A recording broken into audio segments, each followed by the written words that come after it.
23 minutes past the hour now. Today's contest could give us a really good idea of whether Donald Trump will be able to earn the majority of delegates needed to clinch the Republican nomination. If today's a bad day for him, we could be headed to a contested convention this summer in Cleveland, one where apparently anything can happen. Here's how it works.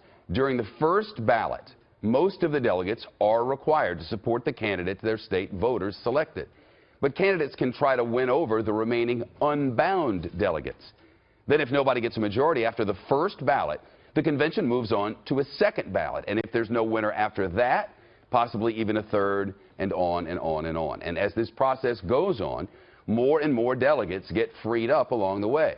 And they're allowed to pick whichever candidate they choose, regardless of who won their state. There's one major restriction to all of this. In the year 2012, the Republican National Committee adopted a rule that requires any nominee to have, quote, the support of a majority of delegates from each of 8 or more states. A majority of delegates. The RNC could vote to change that rule before the convention, but as it stands right now, not only do candidates have to win 8 states, that candidate would have to win 8 states and a majority of the delegates in those states. That is not an easy task with 4 candidates still in, but Donald Trump has already done it. Ted Cruz and Marco Rubio are only partially there.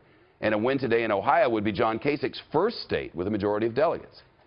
Fox senior judicial analyst Judge Andrew Napolitano was here.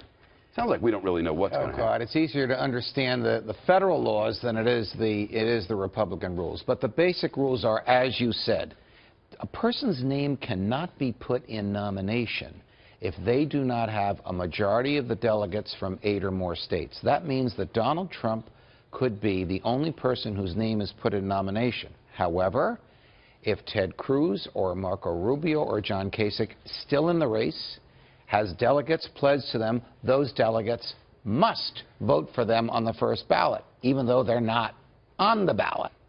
That, of course, might prevent Donald Trump from getting a majority on the first ballot. Once you go to the second ballot, the 50% rule in 8 states no longer applies. Anybody can be nominated, and the delegates are free to vote for whomever they want, no matter how they got there and no matter to whom they were pledged.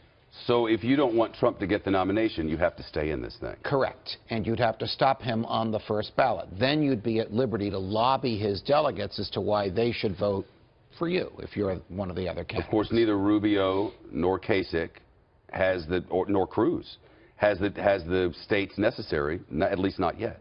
Correct. So they couldn't stop a first ballot. Well, they could, because if you are, just by being there. Let's say you are a Rubio delegate from the District of Columbia. I think he won the District of Columbia. And I don't know how many delegates they have. It's very few. Under District of Columbia law, you must vote for Marco Rubio on the first ballot, whether he's been nominated or not. That's the silliness of the rule. Right. But the silliness of the rule could be a moot point because they can change all the rules before the convention begins. Here's the zinger. The week before the convention starts, when we're packing all of our equipment and getting set up out there, the Republican National Committee Rules Committee meets.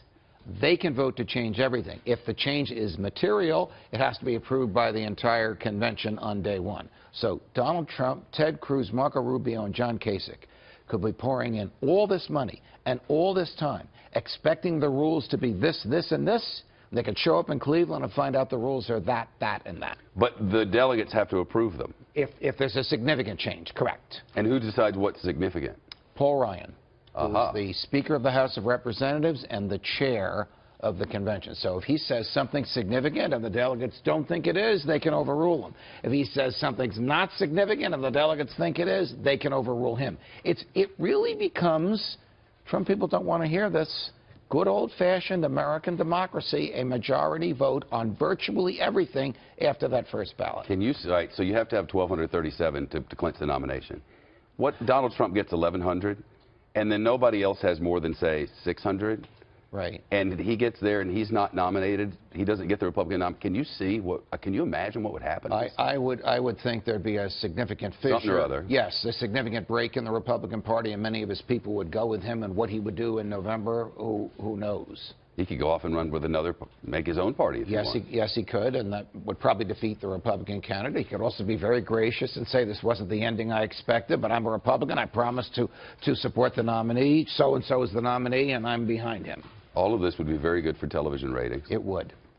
The rest of it is unpleasant, but the TV ratings part, I guess, is good for the bosses. It's all been great for ratings so far. All of it. All of it. Even Bernie Sanders trying to speak in Spanish. It's all great for ratings. And thank you for watching. We do appreciate it. Judge, thank you for coming. You're welcome, Shep.